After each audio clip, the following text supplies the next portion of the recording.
Okay, well, we have some others joining us. So for the sake of having a great video, I'm gonna start again. So for those of you just joining us, welcome to Autistic Prayer and Helping Autistics with Father Matthew Schneider. We are pleased he's here today with us. He is a priest with the Legionnaires of Christ and a visiting assistant professor of theology and bioethics at Belmont Abbey College. He has published the book God Loves the Autistic Mind, a prayer guide for those on the spectrum and those who love us.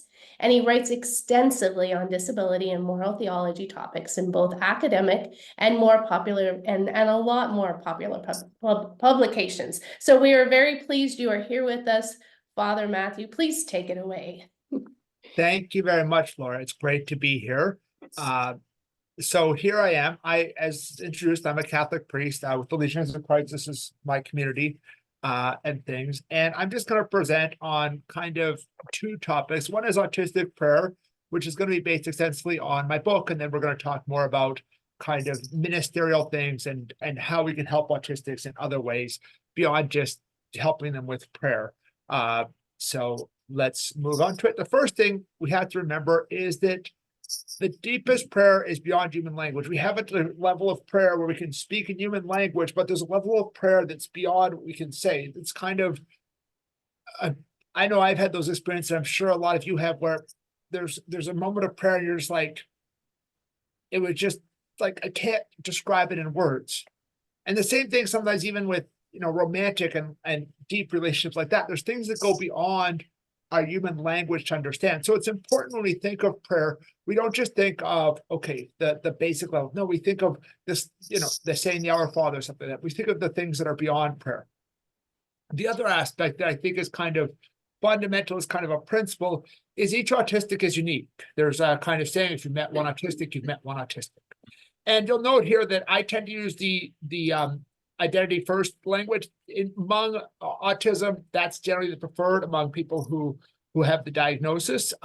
If you prefer with autism, I don't have any concern. If you met one person with autism, you've met one person with autism.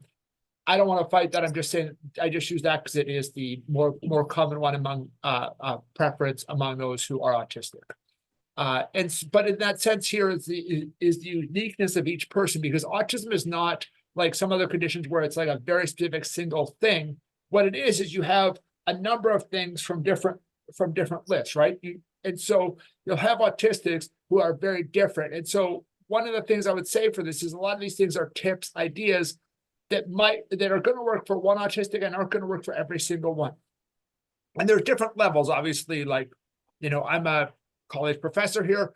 I obviously don't have any intellectual delay, although I know that with autism, it's very common to have an intellectual delay, comorbidity, or associated condition. So there's a lot of different aspects, and even just degrees of sensory sensitivity and things like that vary a lot too. So as I kind of noted in the beginning of the title, we're going to have two main topics for today. The first topic here is going to be autistic prayer. This is going to be some basic points on autistic prayer based on my book.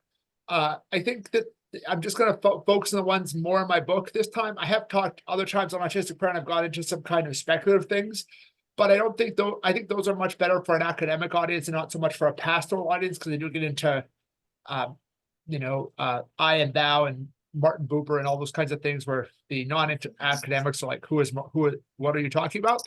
Exactly. That's why I'm going to focus just on the things I covered in my book. And then the second thing I'm going to talk about is helping autistics. And there's two practical ideas about this in ministry.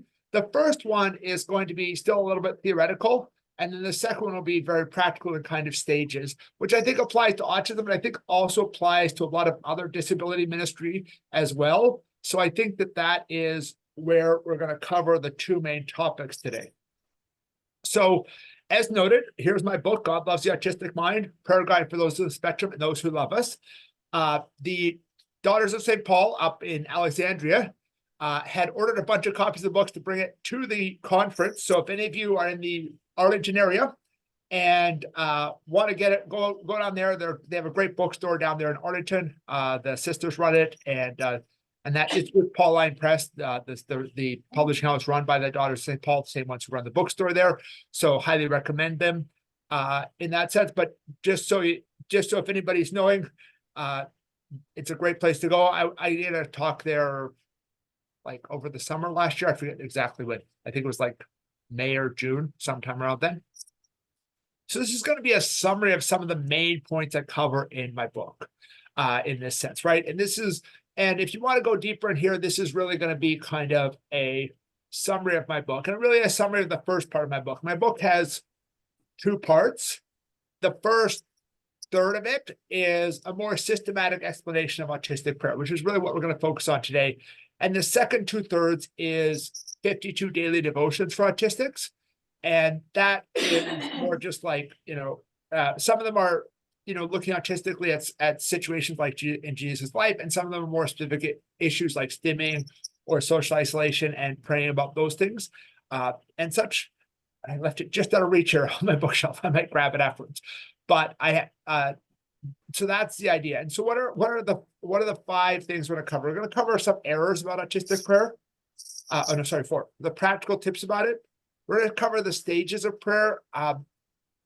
Maybe you've heard of the purgative, illuminative, and unitive stages, and how that might be slightly different in autism. And then we're going to talk about how prayer embraces the whole person, the totality of the person. So first, with the errors, the first error we have is that some people think autistics can't pray. Some have, and there's 2 different ways this comes about. The first one is just a simple omission. They don't realize, and they just don't think about autistics praying. They kind of have a very negative view of that. The other one is something, well, you need a theory of mind to understand God's mind, and autistics lack a theory of mind, and so they can't understand God's mind. And that's not true. We have a different theory of mind, and we're not always good in grasping the same way that other people are, but we still have some theory of mind, and actually the double empathy is probably a much better thing. Let me just explain those concepts. I mentioned the concepts, but I didn't explain them. So theory of mind is how, from non-directly verbal cues, we can interpret what someone means, right? So context, right? If somebody comes up to me after a test and says, "Oh, I want 150% of the test," and I say, "Yeah, right," all of us who are adults, usually, even autistic ones like myself, can realize, okay, he's being sarcastic. You can't get 150% on the test just because you ask for it, right? I will give you 100% if you get the questions. If you get most the questions right, I usually have a few bonus questions, but you can't get 150% just asking for it, right? But the idea is I can understand what you're thinking just from tone of voice and facial expression, things like that. And what we found more recently, since I wrote my book, is a lot of it is really more of what's called the double empathy problem. And the idea is that autistics often are pretty good at understanding other autistics, and neurotypical people, non-autistics, are good at understanding other neurotypical people, but across the line, we aren't good at understanding each other, in that we have different ways of doing intonation, facial expressions, etc., and such. So that can be a challenge, the idea of theory of mind or double empathy. When I wrote my book, I spoke mainly of theory of mind here. In the 4 years since I actually wrote it, it was published in 2022, but 90% of it was written in 2020.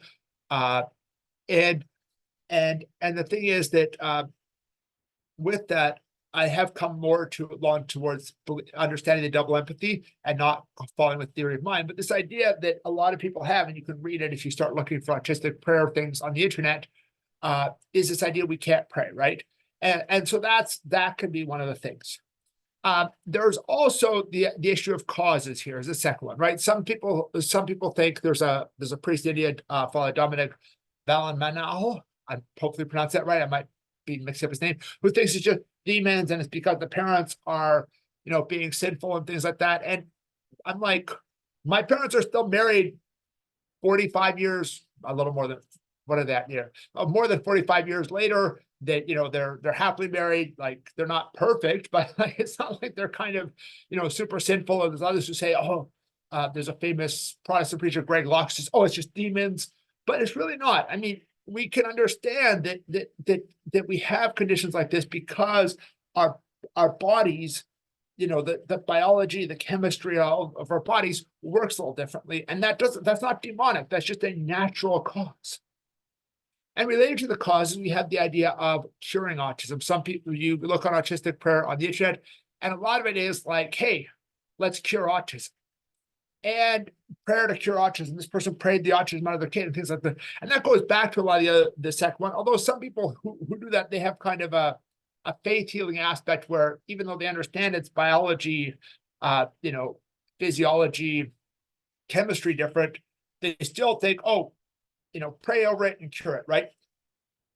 And that's not the best way to look at it. The fourth problem is psychic, that autistics have some kind of psychic supernatural gifts and things like this automatically.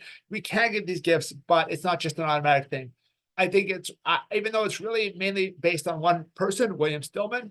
When I was writing the book in 2020, if I search autistic prayer on Amazon, 3 of the top 10 results were his books. So I thought it was worth mentioning that.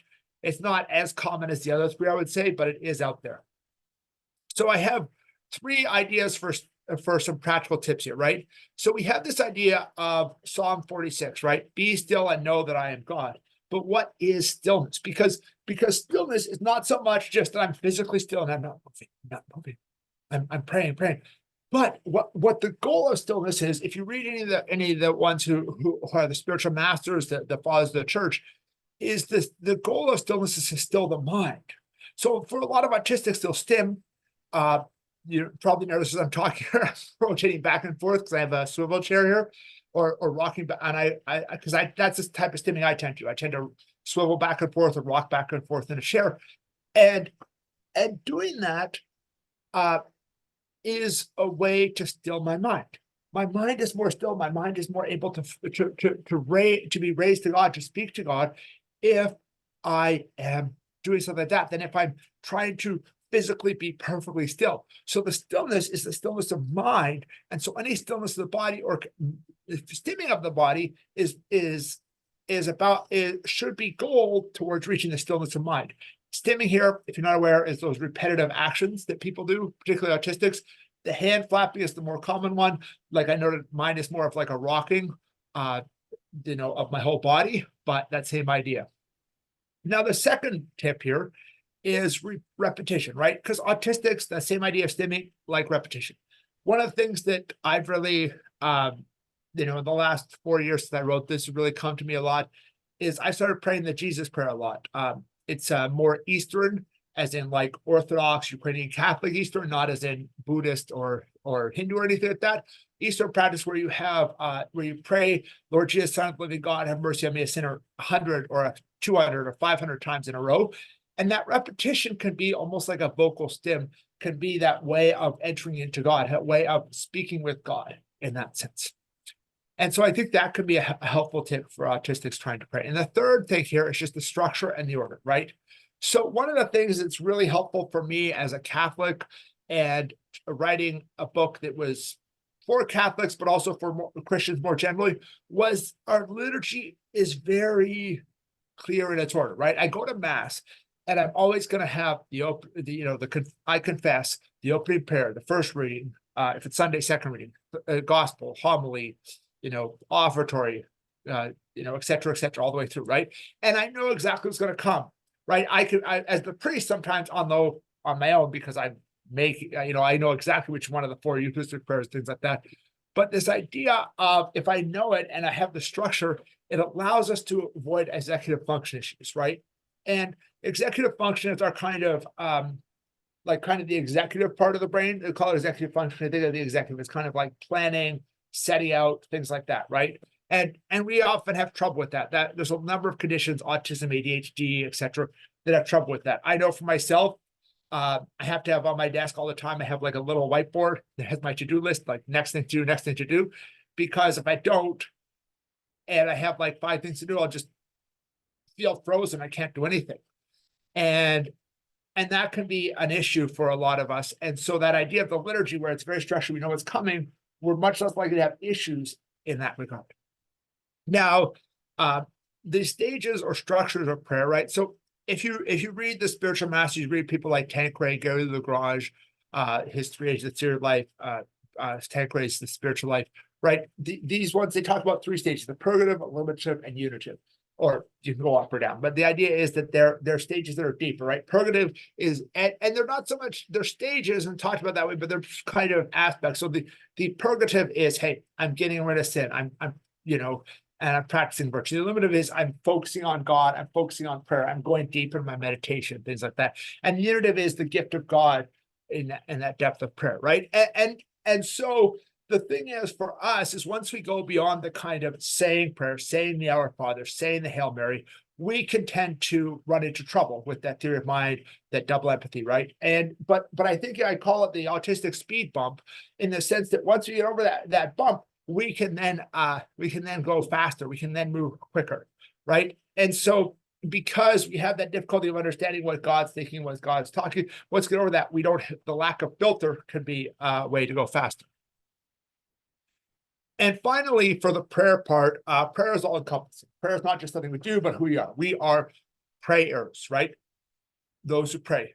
This relationship transforms us. I'm noticing I've already almost 20 minutes into my talk. I have my clock up here. That's why in case you see me looking up there. Anyway, so we're going to talk about two things in the second part, helping autistics. We're going to talk about how we're all made in the image and likeness of God. And then we're going to talk about the 4 stages or 4 A's, as I call them, of different levels of disability ministry. I think autistics or for others, that could be helpful when thinking about it, right? So in this image of God, I'm going to have 4 slides, really, which seems like a lot, but you'll notice these slides are not super heavy on the text, right? We're going to talk about scripture, Genesis. We're going to read a quote from Summer Kinnard, which really, I think, gives us the idea here and helps us start thinking about that. We're going to talk about the knowledge and talk about Basil the Great there. And then we're going to talk about the relationship and that image of God as a relationship, because we are imaging God in a relational way. So, right, we've all probably read this passage, Genesis 1:26-27. God said, let us make man our image after our likeness. And God created man in his own image. In the image of God, he created them, male and female. He created them. So he created two types of persons, males and females. But he also creates disabled, non-disabled, autistic, non-autistic, etc. All these different, both types of human beings. And he's making both of them in the image of God, not just one or the other. And that's really what I think Summer Kinnard brings out here. Her book, Of Such is the Kingdom, which is one of the best books other than after my own, I would say, on disability. It is disability more generally, but her experience is more autism. So it's more focused on autism, even though not exclusively autism. So she notes that the prerequisite for holiness is not bodily sex or bodily ability, right? That idea that you don't have to be male, you don't have to be female to be holy, just like you don't have to be abled or you don't have to be disabled to be holy, right? Continuing from Summer Kinnard. But being made in God's image and being restored in God's image through baptism the whole life as its members of Christ's body, right? So our holiness comes from baptism, comes from being restored, comes from that prayer, comes from that virtue, comes from how we relate to God. Our holiness does not come from, hey, I am a male, or I am able, or I am a doctoral degree in theology, right? I have those things, but like, I don't think that I'm necessarily holier because I have a doctoral degree in theology. It's many times it's like, oh no, I can't use the excuse, I didn't know. Now I need to, all those things, because holiness is about that relationship with God, about being fully in his image through the sacraments, through prayer, through virtue, all those things, right? And responding always to what God is asking us. And God has a vision for each person, but that vision is different. The vision for myself, is different from the vision for my sister, the vision for my dad, all these different ones. And they're all, all of us can be holy, but can have very different lives. So one of the big things I think that's good for the image and likeness of God for autistics is the idea of unique knowledge, right? And so one of the things you probably know with autistics is we get into these like special interests, we go super deep. And even in autistic forums, like for instance, I think the idea of, being a professor is not the most common thing for autistics, but I think that there's a disproportionate number of us who end up going the professorial role or something like that. Why? Because we go straight into this. We get so much knowledge about this. We can just go like super deep and we're not just satisfied with this surface knowledge, and as our specialists, we go like so deep into it. And at that point, you can just become, it's relatively easy at that point, if it's a field that has a doctoral degree in things, and you're reasonably intelligent, you can then go and get that doctoral degree for things like myself, where I'm teaching, right? And we have this great letter from St. Basil the Great, that early church father from Asia Minor, modern day Turkey. So here we're going to read this. Knowledge of the divine essence involves perception of the incomprehensibility, right? Because God, we can never fully understand God. We can know things about God, but we can't know God in himself. That is, God, whatever kind of analogy you use to speak of God, he's always greater than whatever that analogy is, right? So I'll just start from the beginning. Knowledge of the divine essence involves perception of his incomprehensibility, and the object of our worship is not that of which we comprehend the essence, but of which we comprehend that the essence exists, right? So we can say God exists. We understand that. We don't understand fully who God is. We can say things about him, he's Trinity and things, but God is greater than any kind of analogy you make of him. He's more unlike any analogy you make of him than he is like that analogy. And so this idea we can know God, that kind of depth of knowledge and stuff like that, we can get deep. We can know God himself. We can know God as much as we can. And so that idea where we have that very deep knowledge in that aspect of God, or in, maybe somebody's, special interest is marrying apparition, they know exactly all those things. It can be a great thing to help that relationship with God. And we can image God in that depth of knowledge in that particular topic. And how do we know God? We know God most through prayer. So we image God most through prayer. Prayer is that central aspect of that relationship we have with God. And that's where we can really have that imaging, that likeness. So, right. And finally, we talk about the relationship when we talk about an image, right? There's a similar relationship, not just pets and couples, right? You've all had those ideas where you see like the couples who they start looking or acting like each other, or the pets who look like their owners and things like that. It's sometimes funny. My parents don't act exactly like each other, but you can see how they're much more like each other, how they know all those things, right? And so we have this, and we can have a relationship with those who are more like us, right? That idea of that equality between man and woman. So we can have that relationship. There's a likeness, even though it's not a perfect likeness. And then this shared image is the basis for relationship. We have this relationship, right? And we share the image of likeness. We are images of God in the image of God, the Son, right? We are images in the Son. In Christ becoming man, we become images through him, and that allows us to be more in a relationship with him.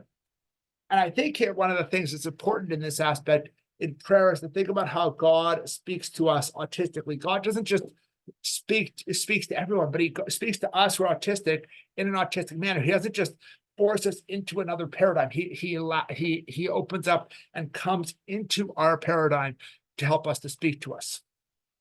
So finally, and so I have about another 5 minutes to be 30 minutes. I might be a little over that, but we're going to get to the 4 stages, the 4 A's, I call them, which I think one of the things the struggles I see sometimes when we have people with disabilities and talking about disability ministry is we can make the perfect the enemy of the good, where we're like, okay, this is this perfect ideal of disability ministry. Yes, it is.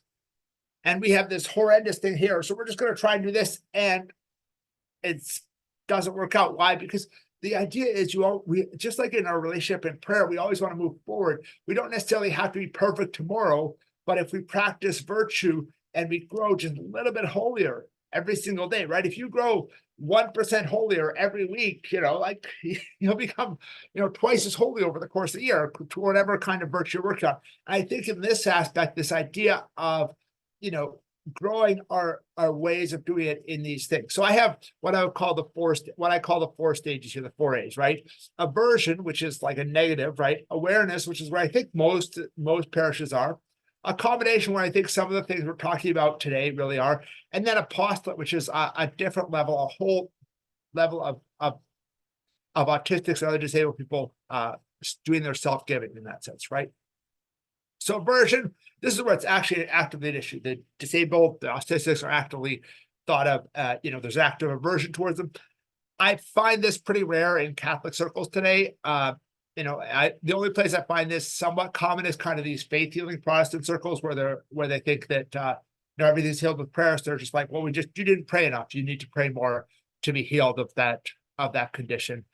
Even there is not maybe the most common, but it's somewhat common in that kind of circle. But among Catholics, I don't think this is really an issue. What I think most Catholic parishes are this awareness, where they're aware, right? They know that autism exists. They know that people use wheelchairs. They know all these things. And they provide the most basic level of accommodation, like the wheelchair can get into the sanctuary so they can come to mass. It's not that every single entrance has huge steps in it, right? But I think this level has kind of strengths and weaknesses. A strength is that our existence is acknowledged, right? And those basic accommodations. The weakness is there could be almost that tokenism where we have like, you have the one disabled person, the one autistic person, and you feel like, oh, this is a great thing. And that person, becomes kind of awkward for that person where they are the token disabled, the token autistic, the token person of a different race, things like that. Tokenism is an issue as well. Where as opposed to just being one of the people, right? Being one there. And this is still very basic. It's neither actively good nor actively bad. It's kind of, we're providing the basic level. It's kind of the neutral level. And I think that's why there's two more levels beyond this where I think we can go. The third level, where I think a number of people who are already here, who are coming here, are probably already have in their parish or in their school, is this accommodation level, right? Ministry specifically for autistics, for other disabled people, making space. That should say specifically. That's a typo. Septically, it's not septically, it's specifically. Sorry, my typo. I read this like 4 times. How did I miss that? I don't know. Anyways, it's just where that specific space for us, that degree of accommodation, that degree of helping out, making those kind of ministries, making that Bible study that's autistic people, that who, and talking about the Bible in our own language and things like that. Those type of things is accommodation. Finally, we have apostolate, right? And this goes back to a quote I quote often from Bob Quinlan. So I was diagnosed with autism as a priest. Like I was ordained in December 2013. I got my official diagnosis January 2016. I did most of my testing end of 2015, but I didn't get, some of them took a bit to come back to the psychologist. So it was the end of January. And what happened was on the weekend, there was a conference in DC of Catholic ministries for social ministries and things like that. And I went and did interviews with different people. One of the people I interviewed was Bob Quinlan, and just asked him, hey, how can average Catholics, better apply the church's social teaching and things like that. And one of the people I interviewed was Bob Quinlan. And then between when I took those videos and when I edited it, is when I got my official diagnosis, which was only like 3 or 4 days later. And this quote has always struck with me, right? Bob Quinlan, I'm not sure if he's tried. He was for the National Catholic Partnership and Disability for a while. I think he still works there. If not, he may have recently retired, because this is 8 years old. He says the definition of love is to will, wish, or act for the good of another, right? So that is what we're talking about, love, right? It's to do good for another, to think, to will their good. Regarding the ministry of people with disabilities, I'm not just trying to help them out in a one-way channel, right? So I just, give, that comes back to me. But I want to help them out to become good. I want to help them to give back. And this is where that apostolic part comes in, that we're not just, hey, provide, we're providing all these means. No, we're actively giving the means, so then the autistics, the people in wheelchairs, the other people with other disabilities, they can all then help and serve, because we want to help people to do that, to move forward to apostolate, move forward with all those things, to do good, not just to be like, oh, and so that is not just to receive, but to move forward so they can actually give too, because that is the deepest level of love. That is the deepest level we're trying to get people to, right? That's where you have the ultimate flourishing, the ultimate, if you're looking at beatitude, flourishing, those type of concepts, right? It's not just that I receive love, that it's that I love, that I help, that I strive to will the good of others. So I finished right about half an hour here, and here is my conclusion. Some points to leave with, just a quick summary of it. We can pray. we go through the same process as others, but we may find some parts easier or harder in prayer, right? Prayer method, and then that's right as autistics, right? Prayer methods, we like structure. We like to have a very kind of like for the liturgy and things like that. We can also help with stimming, right? My rocking back and forth, which I don't know, my here is a form of stimming, and I know it. And that helps me be peaceful, be calm, and look forward to this, right? And then image of God, we're all in God's image. It's a way to share in prayer, right? We share that image through prayer, through that, right? And then the 4 stages, aversion, awareness, accommodation, and apostolate. But we always need to move in the right direction towards inclusion, towards greater, towards that goal of apostolate. But one of the things that's important is not to worry, okay, this other parish, this other group is like at stage 3, and I'm only at stage 2, so I'm gonna jump. No, move forward, keep going. And that's where I think the growth is, not just saying, hey, we need to be perfect.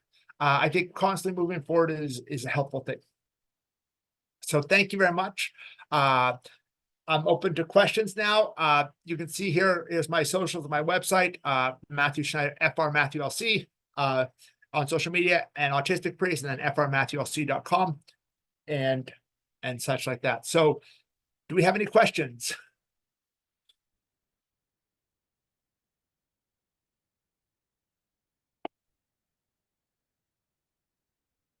Let me see. Let me see if the chat has any questions. Oh, nope, not seeing a bunch here. Thank you. Oh, one new message. Thank you. If anybody has any questions, please put them in chat, or like turn yourself off mute. I don't know if they let you turn off mute. Another thank you. I was told there would be